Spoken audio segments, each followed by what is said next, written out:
Hey everyone, and welcome back to episode number 60 of the Lift Free and Diet Hard podcast. It's technically episode 210 if you count the old ones, the old format with Dean, but great to have you all here.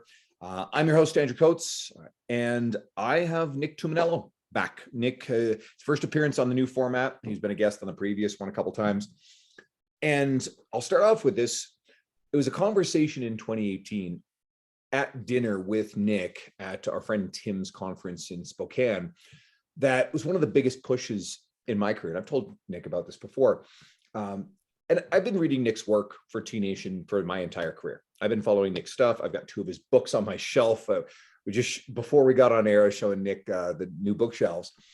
And if you guys don't already know who Nick is, well, Nick's a very decorated educator, teacher in the industry space. He's certainly a trainer, someone that I've seen present in person a few times, and whose work I've been reading for a long time. So it's great to have you back, my friend. Oh, I appreciate it, man. And I told you your best work then. I told you your best work's ahead of you, and I'm excited to see what you had in store. And you've continued to write your own story. So I could not be more proud of you, brother. Well, I appreciate it. And like I said, it was a good conversation. It was a little bit of a nudge. There was a couple more along the way with other people, and it got me writing, and a lot of stuff's come out of that. But this is about you and not me. So you had something you wanted to talk about, and I'll introduce it this way. And I like to think of it as, well, anyone who's in the industry notices that our industry is full of tribalism. People will form tribes and polarizing sides over virtually anything. Whether we're talking nutrition ideology on a big scale, or little corners, things like biomechanics and pain science, which is kind of where we're going to go with this. And we definitely get pendulum swings. We get extremes. And I think the best example is, around the use of scary language. God forbid someone moves slightly the wrong way. And we have fitness accounts out there who make it sound like if you do something like that, then a joint will explode, something terrible is going to happen. And then we have what's seemingly a tribe around the other side that's ostensibly evidence-based, that basically saying that there's no relationship between form and injury risk whatsoever, which I kind of, I think intuitively, based on our experience, I have a little trouble swallowing that one too. Mm-hmm. But Nick, I'll let you dive into this one. I'm open the floor to what you think about sometimes these false dichotomies that exist in our industry, where the tribalism comes from, and your thoughts around, the use of language that talks about pain, dysfunction, and injury. Well, nothing has been worse for highlighting the flaws of experts and research than putting researchers and experts in the public eye and giving them Instagrams and Facebooks and letting them debate each other, and seeing they still talk like 5-year-olds, and they're dogmatic, and they contradict each other and everything else. But that being said, let me just preface it by saying this. I think everybody's heart's in the right place. Rarely do I ever believe, and I really wouldn't accuse anybody without real evidence, that they're genuinely doing things for attention or just to sell products or whatever. Now, I sell products. So do I post things to promote my products? Yes, I have to pay my bills, right? So, but what I mean is, like, not to be grossly dishonest for the sake of it, because there's just not enough money in it, right? There's just, you do that for millions and millions of dollars, and most of people are not making that from talking about, bicep curls or a certain way to do it or whatever. So I think everybody's doing what they know how, and doing it among the current sphere, which is, you do need to get things to get attention. You do need to say things that stand out. You do need to be different. You do need to be effective, which I just mean you need to be straightforward and simple. And by the way, you need to get people talking about you. Otherwise, it doesn't get their attention. If that's the game, again, don't hate the player, hate the game. So I've certainly tweaked a lot of the ways that I do things to play the game, because I play to win, whether people like it or not. Now, with all that being said, it's very much like politics, right? Where we look at people on both sides and we go, well, maybe you have some decent points there, but I think you're full of crap over here. And the other side, I think you have some decent points, but I think you're full of crap over here. And most of us, the majority of us, are somewhere in between. But it just seems like the people who are supposedly representing us, although they're representing themselves, at least in politics and in fitness, seems to be that they're just so far apart. So with that being said, if we can all relate to that, I like to call myself, I'm like the Stone Cold Steve Austin of fitness, right? I play on no teams. I'm on team client and I'm on team Nick, right? So I have no problem with taking an objective approach on things and looking at pros and cons of everything. So if we're going to specifically talk about injury risk or what is dangerous to clients, assessments, corrections, all things safe training, yeah, I mean, it's a very, on one side you have the pain science again, and I'm simplifying, but that's fine. And you know that they're very good at looking at research. That's a strong point of them, but they're horrible at um, providing practical applications, right? I have some really good, by the way, I said this, I sat on the panel at the 2000, and all these events blend together for me right now. Let's call it 2018 Pain Science Summit in San Diego. Maybe it was 2017, somewhere around there. And I said this to the crowd of 200 people at the Pain Science Summit, right? So I'm not saying anything that I don't, you know, until they provide practical and more direct applications, it's never really going to stick, right? All it really seems to be is they're the ones out there saying no to everything. And they're really good with research, but I still don't even know what any of them do. I don't know what any of my pain science friends who support it, I don't even know what any of them do. I have no clue, right? So that's a flaw. On the other side of things, we have some people who are very dogmatic. They provide direct things to do, but they tend to be extremely dogmatic.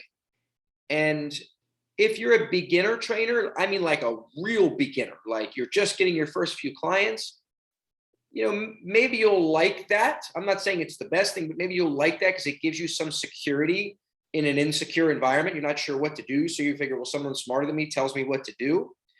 Maybe I'm a little less dangerous. But to anybody that's got even a little bit of experience in their own thoughts, we tend to feel like that talks down to us. We tend to feel like, well, you're telling me what to do, or you're basically saying you should do your thinking for me, or I have some reasons why, or I have some scenarios that maybe not apply to that, and you're oversimplifying things. The problem is, or actually, it's not a problem. The good thing is there's a lot of space in the middle of those two things.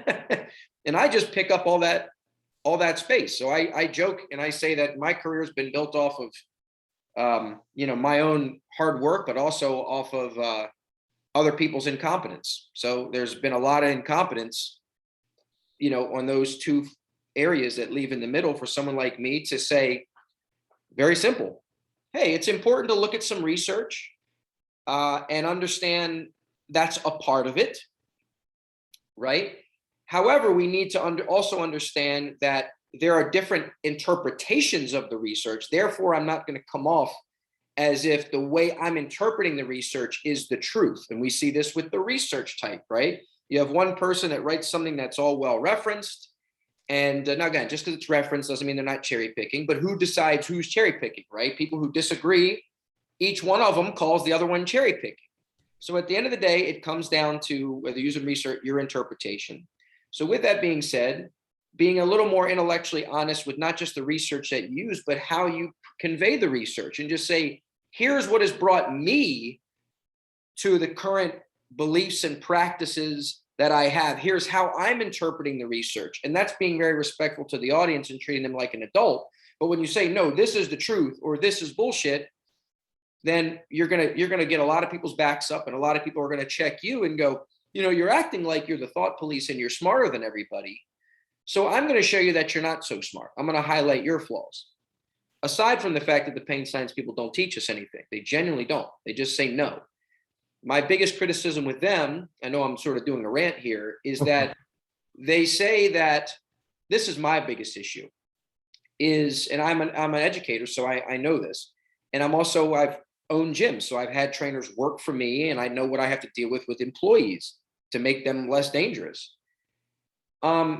Anytime you say like, this is no good, right? So let's say you ding the FMS. Of course, I'm not, you know, I've got much respect for Ray Cook and all the things that, and Lee Burton and all the rest of the people that they've provided. Does that FMS leave a lot to be desired? Absolutely. But great. I'd rather have someone throw their hat in the ring and we build off of that than do nothing. So I have great respect for all the things that they've done. That being said, when someone says, in pain science says, oh, that's nonsense or whatever. Maybe they're even a little diplomatic about it, but that's basically the takeaway. Well, then the other person will say, well, what do you tell me I should do instead? And then the pain science person will say, well, just because, your thing is no good doesn't mean I have to provide something better. Just like I don't have to, provide a different Santa Claus, something else aside from Santa Claus if I tell you Santa doesn't exist, right? That is true. But what am I going to do to get my kids? I don't have kids, but what am I going to do to get my kids excited for Christmas? See, it still solves a problem that they're not addressing. So what they don't realize, the pain science folks, is whenever they say they don't like something or something is BS or whatever, they're actually causing a comparison as opposed to what? What else should I be doing? And if you don't provide that, then that person who they're trying to help because they think they're better use their time doing some other intervention, but without saying what that would be, that person is just going to go right back to doing what they are comfortable with, because psychology tells us that we're more scared of losing something that we know we already have than gaining something that we don't already have. And if all you're doing is shooting down what people are trying to do, especially we have vulnerable populations that are one of the biggest battles is just getting them consistent in a gym setting, then Correct. it's going to create a culture based around fear of injury or fear of any movement.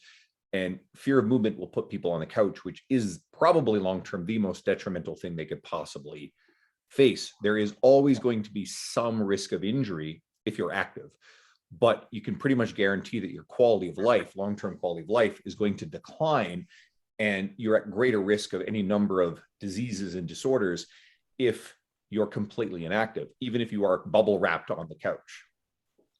Right. So now what you're providing a great counter argument to the other side of things, which is the postural structural biomechanics. If you don't move perfectly or don't add fitness to dysfunction, well, because so many of us have so many so-called dysfunctions, if all you see is dysfunctions because the posture is no good because it doesn't fit the plumb line and they don't score well on certain tests, or their alignment's no good, or they're unfamiliar with certain moves, so they're not as good at that. Well, if all you see is dysfunction, then you're never going to actually create fitness.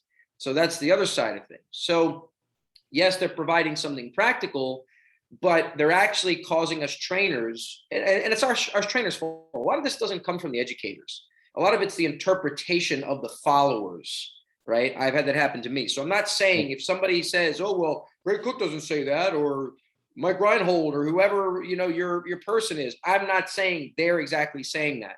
What I'm saying is, in practice, that's how the common things that seem to happen, the interpretations among trainers. So you're right, is we take these assessment courses and they give us direct things to do. If you see this, do this corrective, or this needs to be improved upon, this needs to be mobilized, this needs to be fascialized, this needs to be neuro this, you got it. Great. It's a very, if this, do that. We like that. It's simple, direct. However, us trainers are become very scared to actually make people fitter because we think they're just a series of problems, and that all we're going to do is reinforce these so-called dysfunctions, and not enough actual training gets done to get people improve metabolism, to help them enjoy and build a love for movement, to actually reinstate any sort of activity into their life that's going to cause any sort of change, cause buy-in or whatever. So the biomechanics stuff does a good job of giving us some direction and looking at some details, because the details do matter.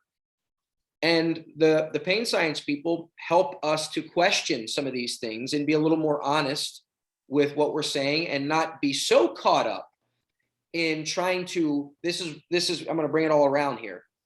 Trainers lost our way with the assessment stuff when we started making the sessions about the assessment and not about fitness. And we started talking everything about patterns, right? So Andrew comes to me and Andrew says, even though he's got big biceps, I want to get bigger biceps and a little nicer butt and run a little faster. And I basically shake your hand and I take your first check or your first PayPal payment or however you're paying me in an agreement that I'm listening to you. But then I start looking at you in movement patterns. Well, he doesn't rotate well. He has tight calves. And next thing you know, you haven't sniffed a bicep curl in 6 weeks. And you might never sniff one, because I'm thinking about doing something to you, making you fitting to this movement narrative to you, when you never came to me for this. right? You came to me about fitness and about hypertrophy. So we still have to make that number one. The client's goals are number one. A couple of things that I'll throw in there.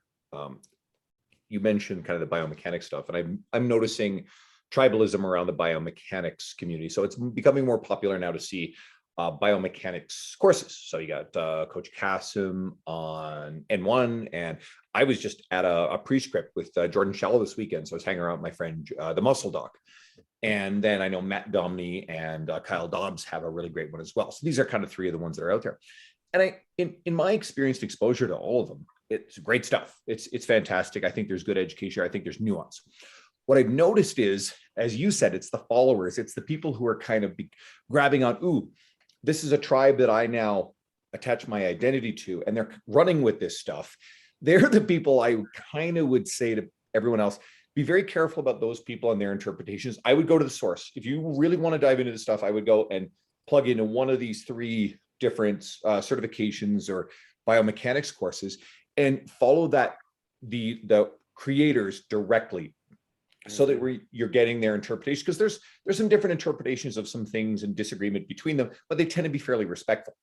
I find that the social media battling comes from the next tier of people who have identified as being part of that tribe, and then now are sharing their own interpretation of this stuff.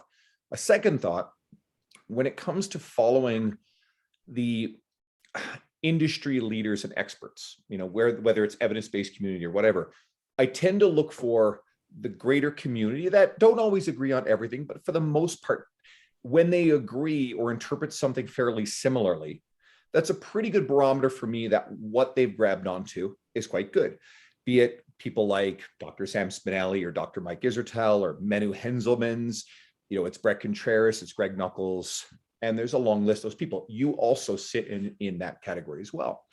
And if you guys are all, for the most part, on the same page when it comes to fairly significant topics in the fitness industry or fairly nuanced ones, I know it's probably pretty safe territory.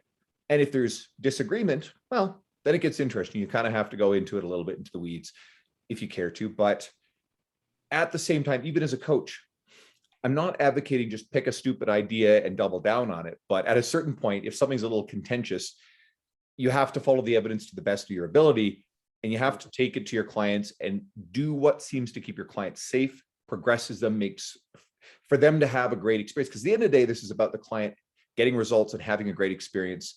It's not about being right. It's not about scoring ideological wins on social media. It is entirely about that client coming back every day feeling good. Absolutely. So what's interesting too is what a lot of times we don't think about when we're interpreting these things or seeing these debates or part of them, whatever. Or when you're someone like me who has their own stuff, is that, well, let me address this first. Sometimes when we criticize something, let's say someone who's more research oriented, they will bring up something and say, yeah, research calls us into question. Right now, I'm probably being way more diplomatic about it than the way some people are. They call it, hey, this is bullshit or whatever. But what we don't realize, and it may be, let's grant that the research itself does say what they're saying it says. That being said, is that there's always things that can change. So we do know, but let's say it is slightly questionable.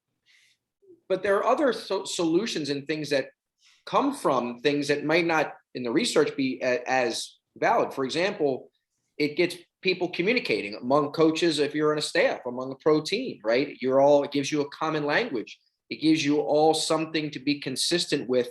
And when you have that energy, it creates more buy-in. And that buy-in they see the players see that, and the players then buy in. And we know that probably more than half of why a treatment works is belief in the treatment, right? So what I'm saying is that there are other human elements that sometimes when you solve one problem, oh, well, this has more research. Yes, but is it as practical? Does it get people as excited? Do they want to do it? Is it as simple for them, right? It's easy for me to give a little shoulder protocol and call it the shoulder injury prevention protocol. I can get all my athletes and clients to do that like crazy. But if I tell them, oh, well, it's very complex, it's in your brain and nothing has to do with your scapula, who knows? I don't even know. I don't know what to do. Just do some stuff. People aren't going to do anything at all because they're like, well, what? I mean, do you ever go to a doctor and the doctor says, I don't really know what's going on with you. You are not going to be happy with that diagnosis. Could be this, could be that. And then you get mad at the doctor says, well, hey, look, I'm just being as intellectually honest as possible. Your ass is going to go to another doctor until you find that doctor says, oh, I've seen this before. Here's your prescription. Take 2 of these every day for the next 2 weeks. Because that's what people want. So it's better than nothing. So there are trade-offs. And that's really what I'm coming down to. Everything is a trade-off. Maybe something is a little less scientific, but people are going to do it. Right. And so not saying they're always contradictory, but sometimes we don't consider from the other end of the spectrum, because if you're not training people, if you're more in the academic realm, you don't think about things like that. On the flip side, if you are the head chef at your gym and everybody else is your underling, nobody questions you. So you're used to saying things with supreme confidence and authority and having nobody challenge you or challenge you on very little things. And then you go to a conference or you go online and there's 100 chefs, right? And they don't care. They're not buying what you're selling because they're not your employees. They don't have to be nice to you. And then you have to sometimes realize, hey, wait a minute, I'm in my own little bubble here. So we a lot of times look as if we don't look at it from the perspective of where the person is, who's their target audience, right? Ben, real quick, Ben Bruno and I, we joked about, because I'm not against burpees, right? And he always says he hates burpees, right? Right. I'm good friends with Ben. He and I talk on the phone, regularly, right? So we laugh about that, So, but here's a little conversation that he and I had. He goes, Nick, if I'm there training somebody and I know and I can watch, he goes, I like your gorilla burpee. I could use it. He goes, the reason why, he goes, my audience sees I train Chelsea Handler and they're predominantly women, over 40 or whatever. He goes, and the average one, they're going to do that wrong and they're training at home. He goes, so that because they're more likely to do this poorly, I just say, don't do it. In that case, guess what I would say? The same thing. In fact, I would, if that's my target audience. But we don't consider those things. We don't consider our lens or that the lens that someone else is coming from. And that's why a lot of times we talk past one another. And what does that do? When we don't get understood, it pushes us further apart. It's almost like you collide and you bounce even further apart. Like the example with the burpee, I tend to be, anti-burpee from a basic standpoint as well. So I'm probably a little bit more like Ben, but like you said, you guys share more in common than the argument makes it seem like. But you will encounter certain situations. I work with police applicants and other applicants to different paramilitary, military stuff.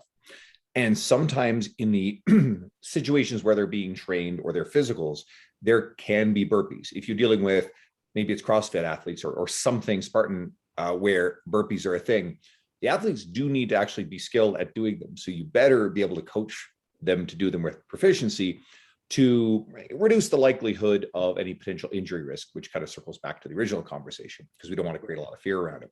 So there are a lot of situations where someone actually does need to have the skill. And if you stand on your ideological soapbox and say, no, burpees are bad, I'm not doing them, and you're working with people who ultimately are going into some other environment and forced to do them, you're better off making sure that that person actually knows how to perform one reasonably well. And right.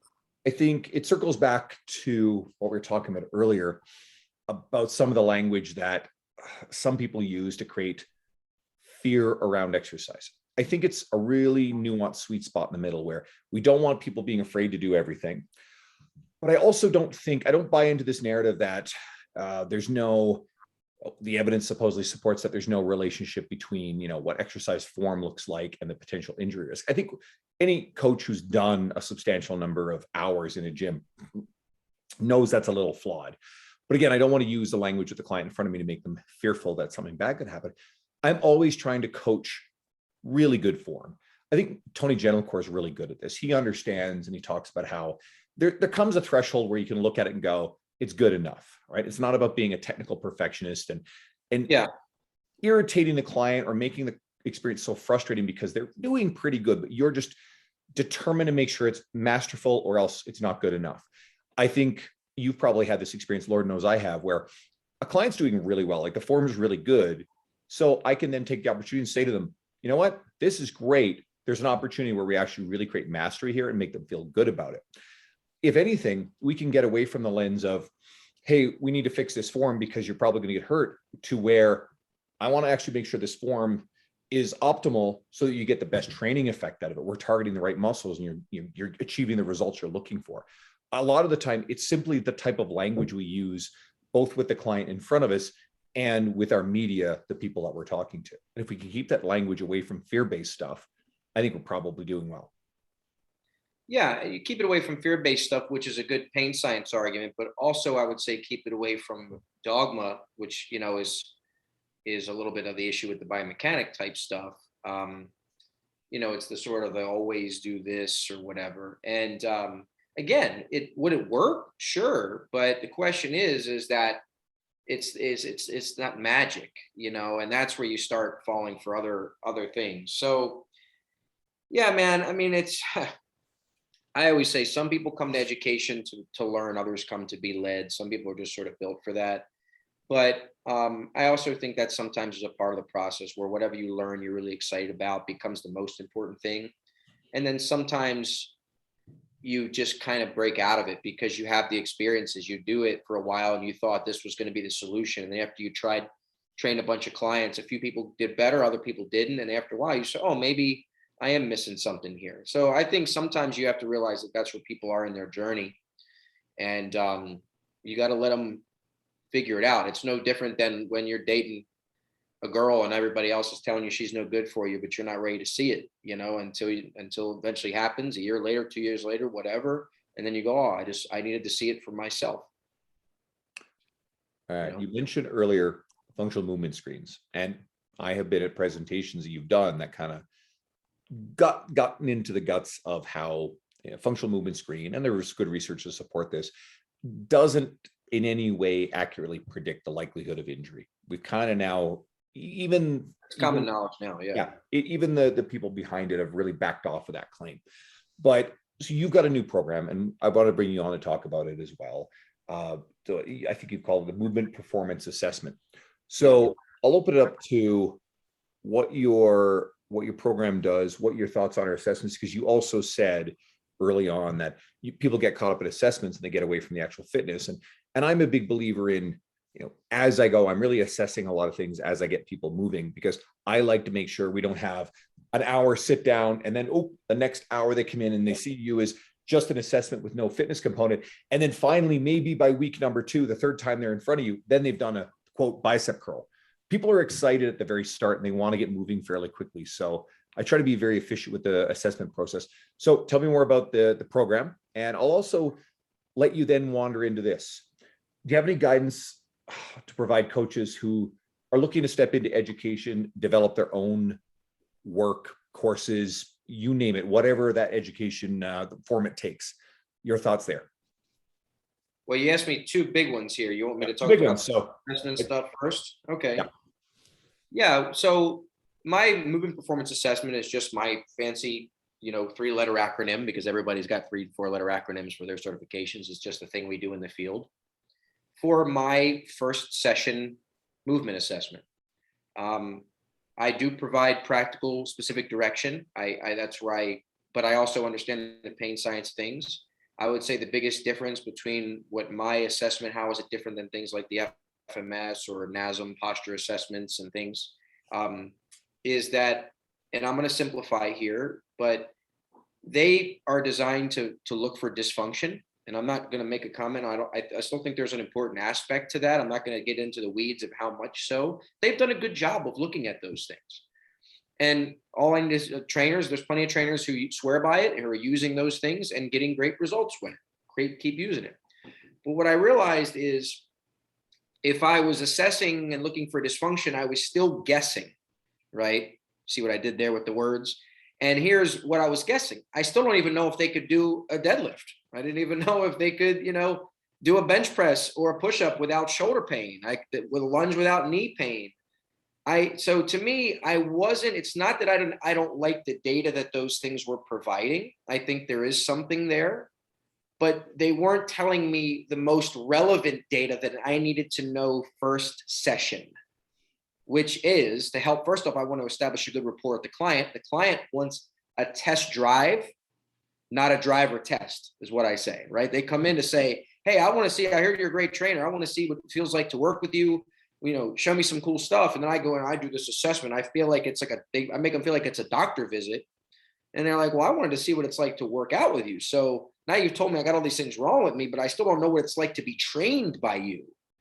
Is this what the sessions are going to be like? I'm not even going to sniff a biceps curl. All I'm going to do is breathe through balloons and lay them down this way and do all this funky shit, right? Whatever your choice of correctives are. No. So it's meeting the demand that I know is going to help me close more clients and start to build trust in a relationship with clients, while at the same time, not just gripping and ripping with people, because that doesn't separate me from the day one trainer. That doesn't separate me from when I was lifting when I was 17 years old. So that's what my MPA does. It shows me what they can do today within their current ability and how to get people lifting and getting an exercise experience day one, no matter the aches and pains that they got, and get them moving without pain quickly and immediately, right? So we learn all these things to address dysfunctions, or whether you believe in that or not, it's rolling this and stretching that and mobilizing this, and all those things have merit. I talk about where I think those things can go and where they should actually fit into the spectrum of things in the timeline of training. But what I want to know first off is what can you do? Because number one is to create a good experience for you to improve buy-in, right? Starting with the relationship building to give you a test drive of my services while showing you the value that I can provide you, right? Where you go, oh man, I'm working some muscles I never knew I had, sort of deal, while feeling good about what I'm providing you, working on some of your weaknesses and working where you're at and not hurting you. That's what it comes down to. So interestingly, and a lot of trainers who are the best at all the corrective stuff, they still are lost when it comes to this basic stuff, right? Because they're so scared of not adding fitness to dysfunction, or not adding dysfunction, that they leave out the fitness. So what I show is how to increase fitness, strength, hypertrophy, and get people moving. And some of this stuff, it works so friggin' fast for people, you won't believe it. It's super practical. I don't tell anybody they're broken, right? And we go from there. And I'll tell you this, to me, that actually first assessment is two things. Not only it shows you what you can do, it positions people for wins, but if we all can agree that a lot of the deficiencies, let's call them, instead of dysfunctions, let's call them deficiencies right now, with lack of range of motion, lack of strength, lack of stability, let's just call that all deficiencies, right? Maybe you don't like that term, just don't kill my vibe right now, just roll with me, right? The majority of those come from two things. One, being sedentary, and two, for the people who aren't sedentary, having a lack of movement variability. Now, let me clarify what I mean by movement variability. I do not mean doing new wacky shit that you see on Instagram every day. I don't mean that as movement variability. I just mean you're doing the same exercises over and over and over again in the same way. And you're probably missing certain ranges of motion that us trainers might go, well, that's normal for us. But if you're following muscle mag protocols and whatever, it's very limited in what you're doing. You're probably not doing rotation. You're not doing end range this. That's all I mean by movement variability. You're not using your joints to their fullest potential, right? You're not loading muscles in different directions and planes of motion.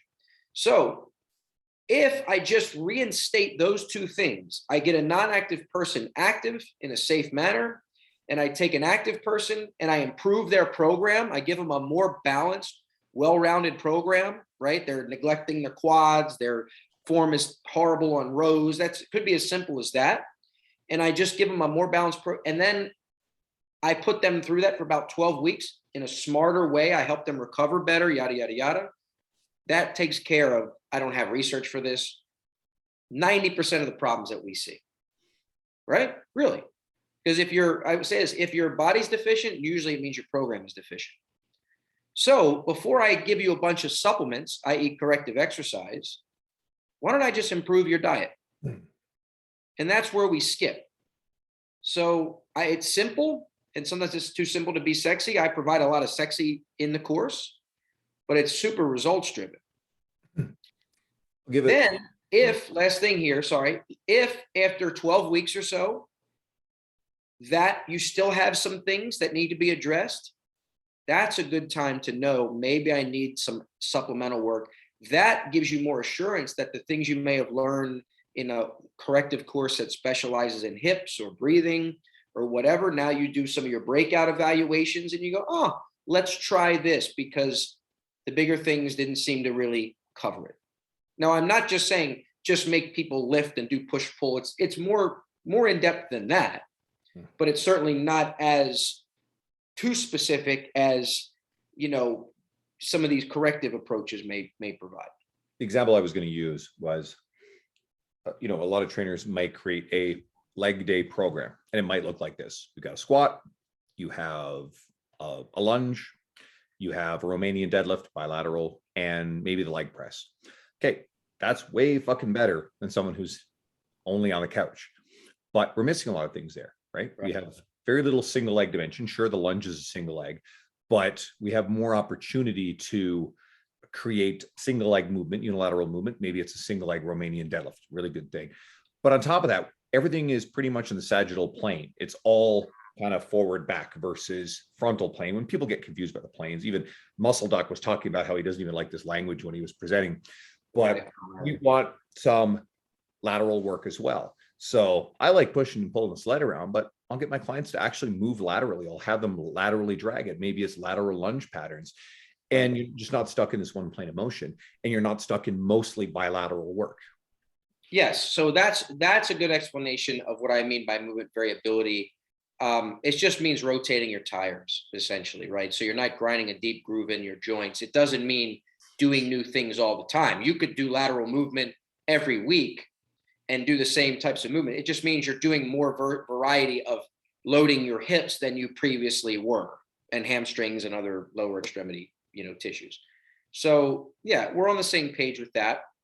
That being said, we do work with clients who have aches and pains, who have some injuries, who have inabilities to do things, who do have restrictions. There are restricted ankles. There are, tight hip flexors. There are, what do you do about those things? How much does it matter? How much does it affect and when? There are still a lot of questions to be asked that really do take the best approach of the biomechanics stuff, right? What if they've got rounded shoulders, right? How much of that matters? Does that change your programming? How much? These are legitimate questions, right? And what do you do if someone has pain? And here's something that's interesting. This is super missing. We talk about how, pain may be a sign of compensation or dysfunction or whatever.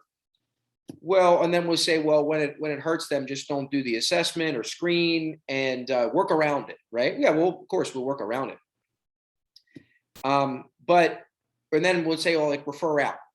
Well, not every person who has pain is a patient. I guarantee you, half the people listening to this right now who are trainers, you're supposed to be the fittest, smartest people in the gym. You deal with chronic pain. If you just referred out every time, you would never work out. I used to have an ex-football player that I would ask him this every day. I would go, Gary, how you feeling today? You go, oh, good. I go, anything hurt? He goes, everything fucking hurts. Let's work out. I've heard you use that example before. Exactly. Yeah. I use that example all the time. So if it was just pain was this whole, but I need to know how to work with that to not make it worse, right? He should feel better at the end of the session, not before. And secondly, on the other side, interestingly, even though I've not been, and I've been to multiple physical therapy workshops, the guys who run Northeast seminars, the Rossettis, Bob and Ron Rossetti. I talked to Ron Rossetti, who started it this morning. Wish me a Merry Christmas. That's basically the best seminars around the world for physical therapists and for veterinarians, by the way. So I would attend 4 or 5 of these conferences a year from the best rehab professionals in the world on SI joint, back, from Kevin Wilk to Mark Comerford. I can go on. So Brian Mulligan, all these people. So I've had dinner with many of these people. And interestingly, we have this really big cottage industry now of mobility work and joint distraction, tie the band around your shoulders and hang from it, and mobility this and breathe that way. And I go, I never really did a lot of this stuff. And none of my clients ever needed this shit. Right. And I noticed as some of the sort of barbell centric, very powerlifting oriented, Olympic lifting oriented, very lifter hard type stuff became popular, the next thing down the pipe was phone book thick books on mobility and injury prevention and how to fix your body. Well, maybe instead of finding the latest self roll massage tool and buying your 10th massage gun, and carrying your foam roller around and buying another book and learning the latest, mobility exercise, why don't you look at your workout? Because your body shouldn't feel like shit. It shouldn't feel like you have to do all kinds of rolling yourself into a coma and activation drills just to feel semi-normal. So I still think that a lot of trainers who know a million correctives are horrible with actual good programming, because if your programming was better, you wouldn't need to use any of this stuff, because your programming is what's causing it. But nobody is ever evaluating their actual program. Yet they say, do the basics, stick to the basics. But on their bio, it says, I'm a neuromuscular or fascial stability expert. It's like, I thought you said stick to the basics. Nothing about that sounds basic to me, because they're not good at the basics. We think we are because it's not sexy. Oh, I know how to do rows. I know how to coach deadlifts. It's way beyond that. And you'll see that also in my course as well. So we see how it all comes together, how to prevent these things, how to not need a million different prep exercises to feel good in your training, how to take some of the science that we know about how things like lordotic curve, relate to posture and pain. How much do they matter? How much do they relate to actually doing exercises and why? And then I also provide really specific, this is what I would do type things. Here's what to do. Someone's got knee issues and squats hurt them and lunges hurt them. Here's what to do to get them out of pain right now, so you impress the shit out of them on the first session. And then here's a list of exercises. You can get them stronger legs with bad knees. I know bad is not a good term, but you know what I mean, right? Painful knees. We know what you mean. And then these are these few other things that they may be missing that you may want to look further into. We cover all that stuff, but it's very practical and not dogmatic. Right. And a lot of my philosophies align with yours. It's funny. And if any other coaches listening felt this way, I've always felt that compared to the fundamentals of just basic lifting, that my knowledge base of things that I would term as correctives or mobility work was, a little bit on the weaker side. And I've been exposed to, especially Dean Somerset. He's got so much stuff, and he's here local. So I've done so much of his work. And I realized over time, I have actually picked up a fair bit, but I found that I really don't need to use an extensive array of this stuff that I would think falls under the corrective exercise umbrella, because I'm more focused on just making sure that people are moving pretty well. There's good programming. It's not all barbells for the type of person who probably shouldn't have most of their program with barbells, but where appropriate, it's appropriate. But I think you did a really good job of explaining that. So any thoughts on coaches who are interested in stepping outside of the trainer on the floor role as an exclusive model, getting into an educational space in any form? Well, just real quick, just to say, so we're doing this right before Christmas in 2021. So starting in 2022, I'll be teaching live courses on the MPA. So I hope to see you all there. And I do feel, just to wrap this up, I actually, from a lot of trainers that I talk to, they'll say that sounds a lot like things that I'm doing. I agree with you. And I think it's like you're going to want to come to see a band that sings your type of music, right? Yep. So I think the only thing that I can take credit for is I think that you'll be happy if you're already doing that sort of stuff. Not only will it give you some good validation, but it'll thought organize it in a really refined way, and also give you some new things that you'll say, this is taking what I'm already doing, not only to get more confidence to do what I'm doing, but it's hopefully improving upon what you're already doing. So maybe you're already doing some of these things. I guarantee you're going to get some things you haven't done before that are quick and easy and that you'll utilize right away. that already fit with what you're doing as well. You don't have to reinvent the wheel or try to throw out what you're doing as well. And by the way, just real quick, and I'll answer your question about the breaking into becoming the expert person. That's another thing, that if you're even beginner trainers want specific things to do. So I provide that as well, because that's where I coach things. That's why pain science stuff really fails. It's like, well, I don't even know what to do then if I'm a beginner trainer. So I'll provide that. But for advanced trainers who have their own models, I keep that in mind as well, because I know how I don't like to be talked to. And when I hear someone promote their course and they say, this is the revolutionary course, top to bottom, soup to nuts system, to improve your training, I'm kind of like, sorry, like, I'm pretty smart. I'm sure I can learn a few things from you, but you're telling me that you need to do my thinking for me, that you're basically smarter than what I'm doing. Like, to me, that's condescending to me. That turns me off. It's more along the lines of, here, I've had some success. I want to show you exactly what I do for you to take from it what you want, because that's what you're going to do anyway. So I think people will appreciate that approach as well. And that's another thing. I think things like the FMS, even people like me, we might use one assessment from them or some corrective that they like or some mobility movement, but we go, I don't like those other two tests. The hurdle step thing doesn't make any sense to me, or whatever, right? But the whole thing is, they said that, well, these 7 tests are all redundant and predicated on one another. So you need to do all 7 to make it valid. Well, if I know I'm not going to do all 7, then hey, right? I'm not like that at all. Every one of my little assessments is standalone. So you may like this one, get rid of this one, take that one, and go, I'm using that tonight. They're all individual, great little things to do that are based on things that you can apply. Everything, real world examples too, even group training, right? So, and work out of the day scenarios. Okay, so end of my rant / shameless plug. And so is your question, how do you go from local successful trainer to becoming more recognized and sought after by other trainers as an educator? Is that kind of what you're asking me? I suppose, I guess, because I'll let you sort of maybe a bit more about the philosophy of, or any particular things that you think would be wise for a coach to do if they were seeking to step outside of purely training training people in front of them. And not to say they want to get away from it, some might, and step into a space where you are educating other coaches. Oh, okay. Simple. I'll say 2 things. First off is, if you're going to step out and try to educate, make sure that you're talking about things that other trainers give a shit about, right? So, I mean, like, something that is going to be marketable enough. I mean, there's always a market for some things, right? But, if you're really passionate about MTP joint mobility, I'm sorry, there's just not going to be a lot of play there, plain and simple, right?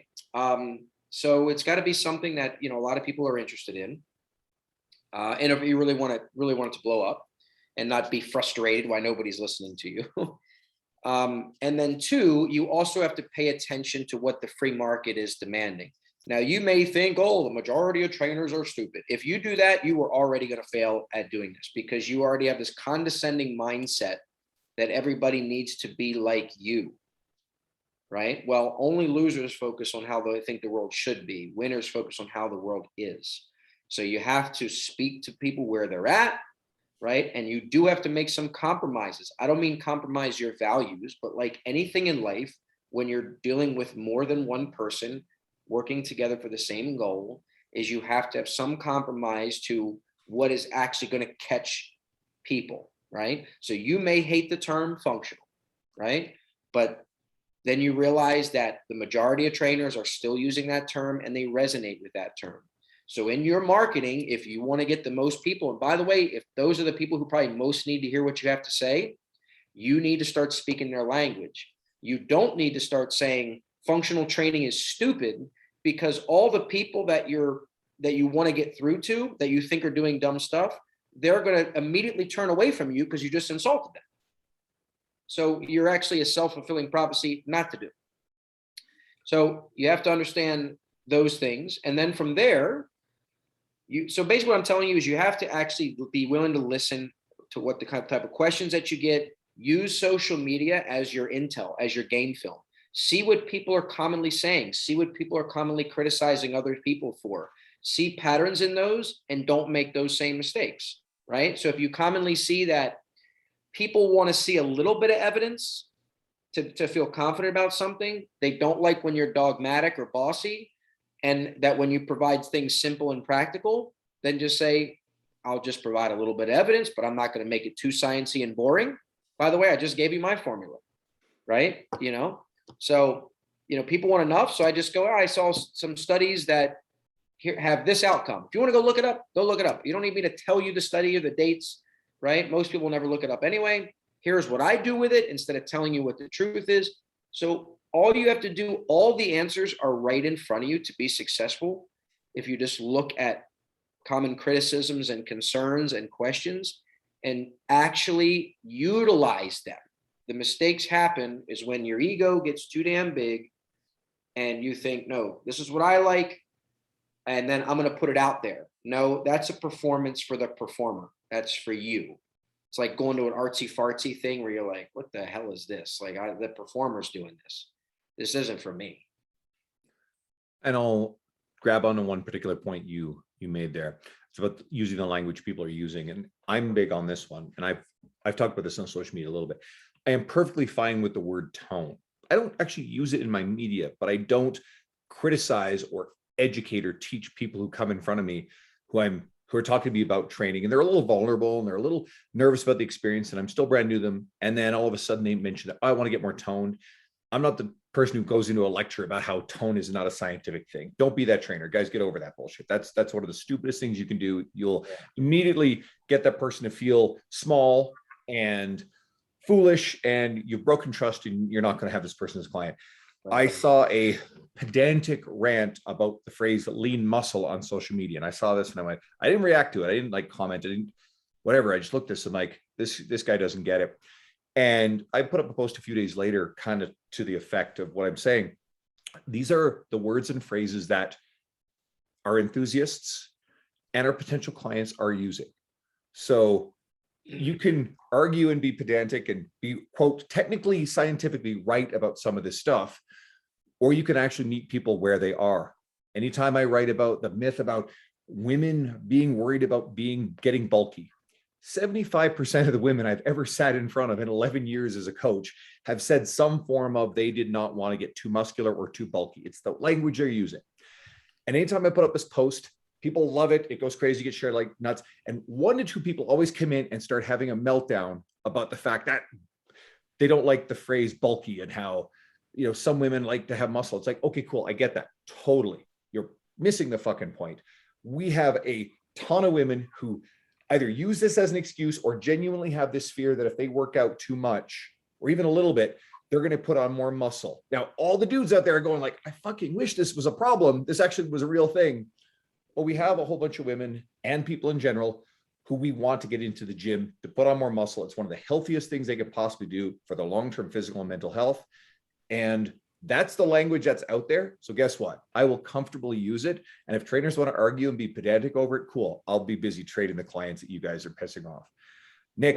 Yeah, exactly right. I do the same thing. I'll take that money. And by the way, potential clients see that. If they see you're always arguing and you're always insulting things and you're always taking out your frustrations, it's a huge turnoff to them because they just go, you just seem like a downer. I don't want to hang out with this person. So again, I think some smart trainers, academic minded, scientific, are human wise some of the dumbest people going. And I know that I'm saying, use language, and I literally just insulted. I'm actually not saying they're always dumb. They have a lot of dumb and here's what I mean. They have and I'm saying this as like an intervention, is they're not self-reflective when saying, well, this is actually going to turn away the exact people that I need. And like things you just said right there, how much does that really matter? That the accuracy of the term tone or whatever, who cares?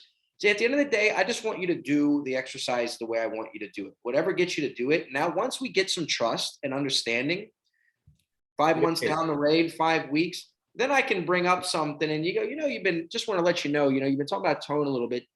Just want to let you know it's not really a term. And the reason why I want you to know that is so I don't want you to get misled by some other workout programs or things like that. When your client will go, oh, I really appreciate that. right? Built the trust. But yeah, correct. But you have to, exactly right. But everybody, and also this is just bored. I just like it's a huge turnoff.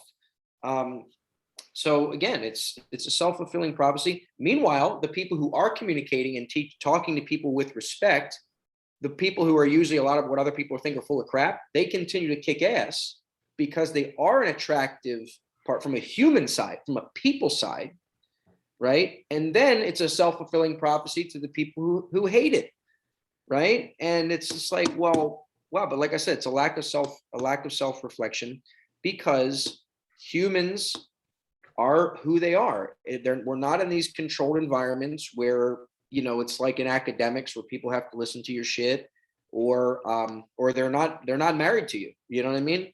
So they don't have to deal with your shit and to hope to be able to sleep quiet, peace and quiet with you. They don't have to deal with your crap either. So, Nick, where can people find you to get into more of your stuff? I'd like to say Google knows me. Nick Tumminello. I got my bands, NT Loops, my initials. Just search those names. Insta is a good place. Facebook, I still share a lot of my thoughts there on Facebook, and then obviously the website. If you don't know how to spell my name, you can go to Strength Zone Training. It's the name of my business. .com. And if you're following me on Instagram, if you're not, you should be. But if you are, then I follow Nick, so you can find him in the search of the people I follow. So he's right there. Nick, it's great to have you on again. I really appreciate your time. I look forward to getting back into traveling into the grander fitness sphere, and I'm sure I'll be seeing you at one of these events sooner or later that you're presenting at.